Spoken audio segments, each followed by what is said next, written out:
Okay, this is Uthman in Farak, and this is called Haters Silence Proof of Quran Manuscript Destroys Islamophobes. And it's got 60,000 views here, so it's pretty popular. But what he's going to say is he's going to attack the Bible manuscripts, and then he's going to present the preservation of the Quran manuscripts. So this is his tactic, and he's going to try to promote Islam from this. But the thing is that if you look at the manuscript evidence for the Bible, that it's very supportive. You look at the Dead Sea Scrolls, which are dated 150 years before the time of Christ. And if you look at those with the manuscripts that we have preserved over 10 centuries and 9th century, 10th century, we compare what we had from the Dead Sea Scrolls with those books of the Bible, of the Old Testament. We can see there's not a lot of great difference. In Matthew 24, verse 35, Jesus says, "Heaven and earth will pass away, but my words will not pass away." So this is the message Jesus brought to us. Jesus didn't tell us to memorize the Bible. Jesus didn't tell us to. There's going to be corruption in the verses. Jeremiah 8:8 actually says that scribes, what they did was done in vain. So we know that if anybody tries to attack the Bible and make changes in it, they do it in vain because God's message is loud and clear. First century Christians, persecuted to the max, thrown to the lions, burned at the stake. The manuscripts that they had were poorly preserved, and they were, after time, they corroded, they fell apart, just like a lot of manuscripts for the Quran did, and they were discarded. And so they actually copied copies, and so we do have copies of the copies of the copies, maybe even centuries later, but they've been preserved. So after Muhammad died, there was many copies of the Quran scattered out through the different places where Muslims had congregated.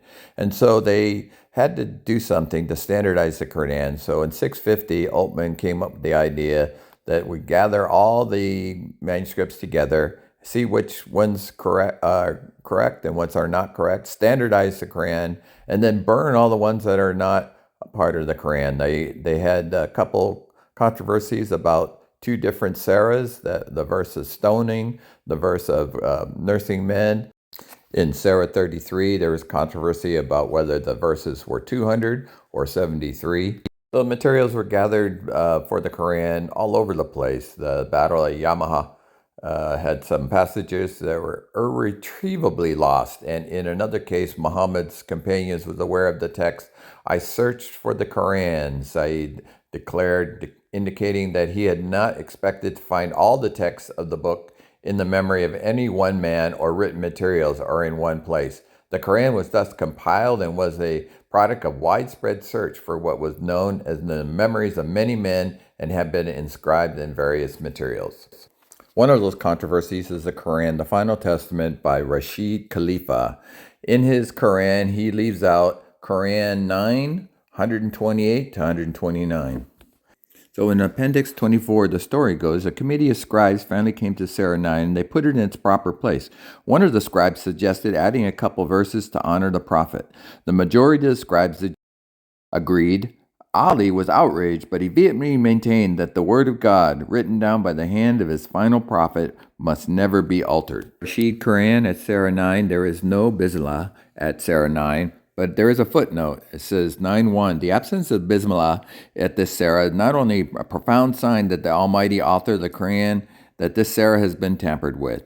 In Appendix 23, Dr. Khalifa gives out the chronological sequence of revelation.